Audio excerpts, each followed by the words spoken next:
Ce matin, nous ne vous avons pas raconté une histoire. Ce matin, nous n'avons pas adoré le Dieu de notre imagination. Nous n'avons pas fait un effort ce matin pour croire qu'il y a quelque chose de bon qui nous dépasse. Nous ne faisons pas le pari de la transcendance. Nous croyons vraiment que Dieu existe. Nous croyons vraiment que Jésus est Dieu qui s'est fait chair. Et nous croyons vraiment qu'il a marché au milieu de nous. Nous croyons que tout ce qu'il a enseigné dans l'Évangile est vrai. Nous croyons qu'il est vraiment mort sur la croix, non pas comme une erreur de l'histoire des hommes qui auraient voulu crucifier un innocent bêtement, mais nous croyons qu'il est mort sur la croix parce que c'était la volonté de Dieu pour chacun d'entre nous pour nous sauver. Mais plus encore, nous croyons que Christ est ressuscité le 3e jour, qu'il a vaincu la mort et qu'il règne éternellement.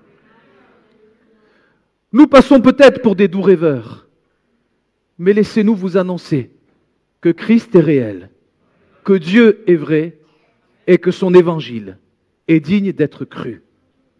Peut-être, là encore, dites-vous, alors cette église est une église de gens fous, de gens fermés, de gens qui vivent leur folie tous ensemble. La Bible elle-même dit depuis longtemps que la parole de la croix est une folie pour ceux qui ne veulent pas y croire.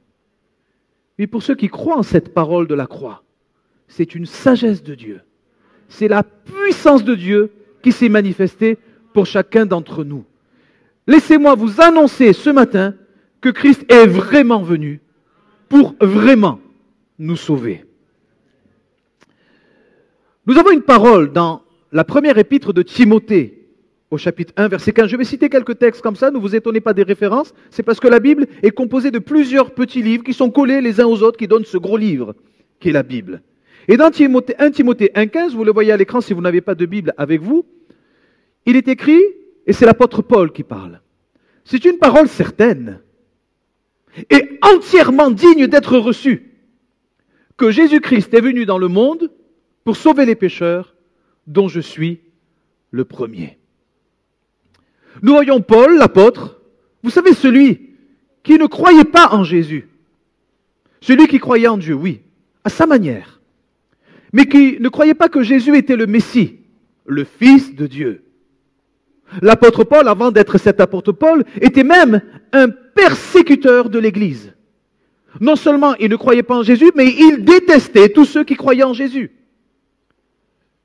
Mais cet homme, qui pensait que l'Évangile n'était que des billevesées, qui pensait que Christ, se proclamant Messie de Dieu, n'était qu'un mensonge, un jour est terrassé sur le chemin de Damas, où Christ se révèle puissamment en lui, il tombe à terre, et sa première réaction, il dit, « Qui es-tu, Seigneur ?»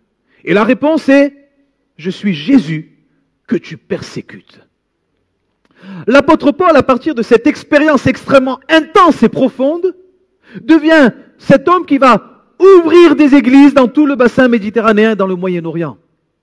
Il est cet homme qui va être prêt à affronter des lapidations, des naufrages, des persécutions féroces, parce qu'il sait en qui il a cru. Il sait que le Christ qu'il haïssait est vrai. Et désormais, il sait que le Christ l'aime et lui-même se met à aimer Christ. Aussi, quand il va enseigner l'Évangile, il ne va pas apporter une parole relative, une parole philosophique. Il va dire, attention, nous ne parlons pas de Kant, nous ne parlons pas de Socrate, de Spinoza, de Platon. Non, non, non. Là, on parle de l'Évangile, qui n'est pas au niveau de la philosophie, mais qui est au-dessus de la philosophie. Un évangile qui ne vient pas en disant « Je viens vous apporter des questions pertinentes, mais je vous laisse la réponse. À votre choix. » Mais un évangile qui dit « Je viens, moi Jésus, être celui qui sera votre réponse. Celui qui va vous donner le sens de votre vie. Celui qui va vous dire pourquoi vous êtes sur la terre. Celui qui va vous dire combien vous êtes aimé d'en haut. » Jésus vient en disant « Je suis le Christ, le Fils du Dieu vivant. »